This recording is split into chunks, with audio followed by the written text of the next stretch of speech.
வாழ்க்கையில் நமக்கு ஏற்படக்கூடிய சில கஷ்டங்களுக்கு பரிகாரம் பண்ணிக்கலாமா பண்ணக்கூடாதா அப்படிங்கிறது ஒரு கேள்வி. ஒருத்தர் எங்கிட்ட இதை பற்றி கேட்டார். இந்த மாதிரி பரிகாரம் சில பேர் பண்ணக்கூடாதுன்னு சொல்கிறாங்க, சில பேர் பண்ணிக்கலாம் அப்படின்னு சொல்கிறாங்க, என்ன பண்ணணும் அப்படின்னு கேட்டார். நான் அவர்கிட்ட என்ன சொன்னேன் அப்படின்னா, நமக்கு இப்படி கீழே விழுந்துடுறோம், கை ஃப்ராக்சர் ஆகிடுது. கை ஃப்ராக்சர் ஆனால் நம்ம அப்படியே இந்த ஃப்ராக்சரை வச்சுட்டு இருப்போமா, ஒரு டாக்டர் கிட்ட போயிட்டு இந்த கையை காண்பிச்சு சரி பண்ணிப்போமா?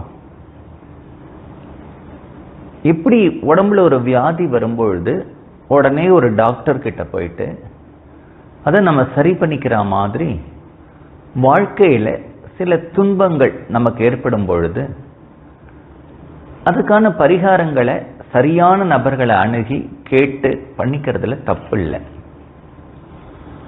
ஆனால் அந்த பரிகாரம் பண்ணினா எல்லாம் நமக்கு சரியாயிடுமா, அந்த கஷ்டம் தீர்ந்து போயிடுமா அப்படின்னா, ஒரு விஷயம் என்ன அப்படின்னா, அந்த பரிகாரத்தை சொல்லக்கூடிய அந்த ஜோதிடர் இருக்காரு, ஒரு பெரியவர், யாரோ ஒருத்தர், அவர்கிட்ட உங்க கஷ்டத்தை சொல்றீங்க, அந்த கஷ்டத்துக்கு ஒரு பரிகாரத்தை அவர் சொல்றார். அவருக்கு அந்த பரிகாரத்தை கரெக்டா சொல்ல தெரியணும். அப்படி கரெக்டா சொன்னாதான் அது சரியா நமக்கு ஆகும். ஏன்னா இன்னென்ன கஷ்டத்துக்கு இன்னென்ன பரிகாரம், இன்னென்ன கிரக நிலைகள் இப்படி இருந்ததுன்னா இன்னென்ன பரிகாரம். ஏதோ கிரக நிலைகள் ஒரு நிலையை காண்பிக்க நாம் சம்பந்தம் இல்லாத ஒரு பரிகாரம் பண்ணினா அது நமக்கு ஒரு விமோசனத்தை கொடுக்காது. முதல்ல அவருக்கு அது சரியா தெரியணும். ஏதோ தனக்கு தோணினது அப்படிங்கிறது ஒன்று அவர் சொல்லக்கூடாது. ஜோதிட கிரந்தங்கள்லயே சாந்தி ரத்னாகரம் அந்த மாதிரியான கிரந்தங்கள்ல பரிகாரங்களே சொல்லியிருக்கு. இன்னென்ன மாதிரி இருந்தா இன்னென்ன பரிகாரங்களை பண்ணு அப்படிங்கிற மாதிரி சொல்லியிருக்கு. அந்த ஜோதிடத்திலேயே பரிகாரங்களையும் சொல்லிட்டு போயிருக்கான். அந்த மாதிரி பரிகாரங்களை பண்றது சரியா இருக்கும். பரிகாரங்கள் பண்ணினா நமக்கு சரியா போயிடுமா? கண்டிப்பா இந்த கஷ்டத்திலேருந்து நமக்கு விடுதலை கிடைக்குமா அப்படின்னா,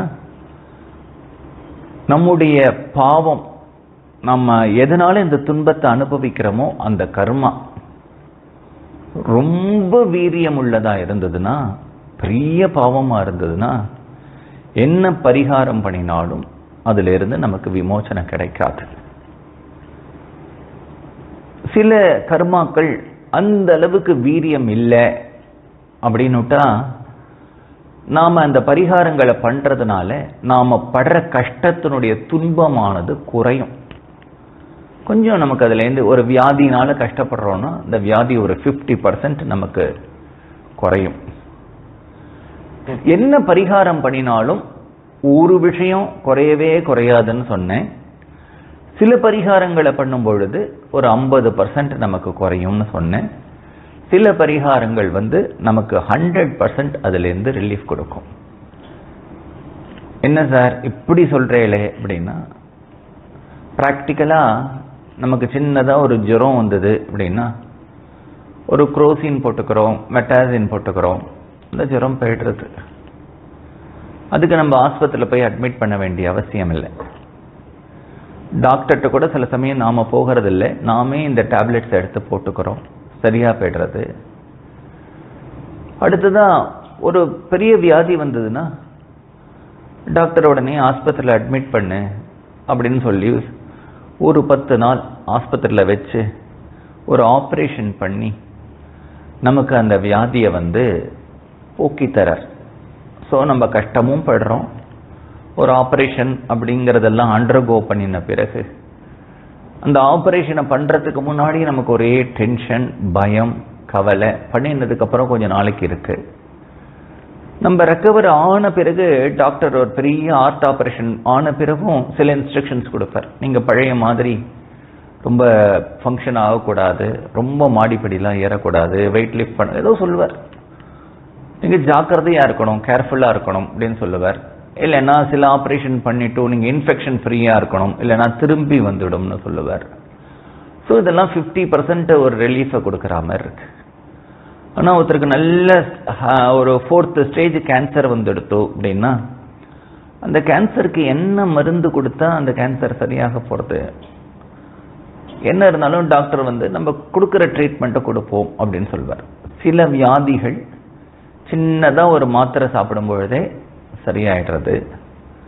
சிலதுக்கு நம்ம ஒரு ப்ரொசீஜர் இதெல்லாம் அண்டர்கோ பண்ணினோம் அப்படின்னா ஓரளவு அதனுடைய உபாதை குறையிறது. சில வியாதிகளை என்ன பண்ணினாலும் அது குறையறதில்லை. ஆனாலும் அந்த மெடிக்கலை நம்ம சயின்ஸ் தானே சொல்கிறோம். Medical is a science. அது அவ்வளோ பேர் ரிசர்ச் பண்ணி அதுக்காக அவ்வளோ கான்ட்ரிபியூட் பண்ணி அதை பண்ணுறா. நம்ம மெடிக்கலை பொய் அப்படின்னு சொல்கிறதில்ல. அது மாதிரி ஜோதிடம் அப்படிங்கிறதுல அந்த கிரகங்கள்லாம் நம்முடைய ஜாதகத்தில் அமையிறது எதனால் இல்லைன்னா எப்படின்னு தெரிஞ்சுக்கணும். இப்படி ஒரு சோழியை உருட்டும் பொழுது ஒரு ரேண்டமாக அந்த சோழி விழறா மாதிரி அது மாதிரி கிரகங்கள்லாம் நம்மளோட பர்த் சார்ட்டில் அங்கேயும் இங்கேயும் உட்காரலை. நம்ம பண்ணின வினை பயனை நமக்கு காண்பிக்கிறதுக்கு ஒரு ரெப்ரசன்டேஷனாக தான் இந்த சார்ட் இருக்கு. அதுதான் ஜோதிடம். நாம் என்ன பண்ணியிருக்கோம், நம்ம என்ன புண்ணியம் பண்ணியிருக்கோம், என்ன பாவம் பண்ணியிருக்கோம், எதனால நமக்கு இந்த பிறவி வந்திருக்கு அப்படிங்கிறதெல்லாம் நமக்கு ஒரு தெளிவுபடுத்துவதற்காக, ஒரு கோடிட்டு காண்பிப்பதற்காக, இல்லை அதை தெரிஞ்சுக்கிறதுக்கு ஒரு டூல் அப்படிங்கிறது தான் அந்த பிளானட்டரி பொசிஷன்ஸ் நமக்கு அமைஞ்சிருக்கு. அதனால அதை புரிஞ்சுட்டா இந்த கர்மா தான் நம்ம பண்ணினது தான் இதை காண்பிக்கிறது.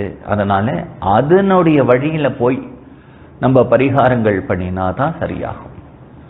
எப்படி அப்படின்னா இந்த ஹாரோஸ்கோப் அப்படிங்கிற பெயரே எப்படி வந்தது அப்படின்னா நம்முடைய நாட்டில் பிரிட்டிஷ்காரர்கள் வர்றதுக்கு முன்னாடி நாம் எதெல்லாம் உபயோகப்படுத்திட்டு இருந்தோமோ அதற்கு நம்ம தமிழ் பெயரையே உபயோகப்படுத்துகிறோம். பானை அப்படின்னு. யார் வீட்லையும் இந்த பாட்டை எடுத்துட்டு வா அப்படின்னு சொல்றதில்ல, இந்த பானையை எடு அப்படிங்கிறோம். ஆனால் பிரிட்டிஷ் பீப்புள் வந்ததுக்கு பிறகு எது வந்ததோ இன்னைக்கும் வீட்டில் போய் லைட்டை போடு, சேரை எடு, ஃபேனை போடு அப்படின்றதெல்லாம் சொல்லலாம். எப்போ இங்கிலீஷ்லேயே அது இன்ட்ரடியூஸ் ஆகிடுத்தோ இன்னைக்கும் ஃபேன். யாரும் ஒரு வீட்டில் நம்ம பழக்கப்படுத்தும் போது மின் விசிறியை போடவும் அப்படின்னு சொல்லலை. அது மாதிரி நம்ம காரில் தான் போகிறோம் அப்படின்னு சொல்கிறோம், பஸ்ஸில் தான் போகிறோம்னு சொல்கிறோம், ட்ரெயினில் தான் போகிறோம்னு சொல்கிறோம், சைக்கிளில் போகிறோம் அப்படின்னு தான் சொல்கிறோம். பேருந்து அப்படிங்கிறத நம்ம வழக்கத்தில் அவ்வளவா உபயோகப்படுத்தலை. காரணம் இதெல்லாம் நமக்கு பிரிட்டிஷ் பீப்புள் வந்த பிறகு வந்த ஒரு விஷயங்களாக இருக்கிறதுனால அந்த ஆங்கில சொற்கள் அப்படியே நமக்கு அன்றாட வாழ்க்கையில் பயனுக்கு வந்துடுது. அந்த மாதிரி இந்த ஹாரோஸ்கோப் அப்படிங்கிறது எப்படி வந்தது அப்படின்னா ஒரு காரியத்தை பண்ணுறதுக்கு ரொம்ப முக்கியமானது ஹோரை அப்படிங்கிறது. பிரிட்டிஷ்காரர்களுக்கும் இங்கே அவர்கள் கூட இருந்த தமிழர்கள்னால கொஞ்சம் கொஞ்சமாக இந்த அஸ்ட்ராலஜி மேலே அவர்களுக்கு ஒரு ஈர்ப்பு வந்து அவர்கள் எல்லாம் ஏதாவது ஒரு வேலையை செய்யும் பொழுது அவர்கள்ட்ட என்னுடைய ஹோரைக்கு இன்னைக்கு என்ன ஸ்கோப் அப்படின்னு கேட்க ஆரம்பிச்சா. ஸோ அந்த ஹோரோஸ்கோப் அப்படிங்கிறது அப்படியே ஹாரோஸ்கோப் அப்படின்னு ஆயிடுது. அப்படிதான். ஏன்னா அவர்கள் வரத்துக்கு முன்னாடி நம்ம ஜாதகம் ஜாதகம் தான் சொல்லிட்டு இருந்தேனே தவிர இதுக்கு ஒரு இங்கிலீஷ் வேர்டு கிடையாது. அவர்கள் இதை what is the scope for my Hora today அப்படின்னு கேட்க ஆரம்பிச்சு அது அப்படியே ஹோரோஸ்கோப் ஹோரோஸ்கோப் ஹோரோஸ்கோப்னு வந்துருது. அதனால இந்த ஜாதகம் அப்படிங்கிறது நம்முடைய வினை பயன்களை காண்பிக்கக்கூடிய ஒரு கண்ணாடி. அது ஒன்றும் அதிர்ஷ்டம் இல்லை, லக் இல்லை, எது ஃபேக்டோ அதை தான் காண்பிக்கிறது. அதனால அந்த ஜாதகத்தில் என்ன விதமான கர்மாக்களுக்கு என்ன விதமான பரிகாரங்கள் எந்த காலகட்டத்தில் சொல்லியிருக்கோ அதை அனுசரித்து தான் நம்ம அதற்கான பரிகாரங்களை பண்ணணும்னு ஆசைப்பட்டா பண்ணலாமான்னு தாராளமாக பண்ணலாம். ஆனால் அது சொல்லியிருக்கிறதா இருக்கணும். அத்தகைய ஜோதிட நூல்களில் பெரியவர்களால் சொல்லக்கூடிய ஒரு பரிகாரமாக இருந்தால் அதை பண்ணுறதுல ஒன்றும் தப்பு இல்லை.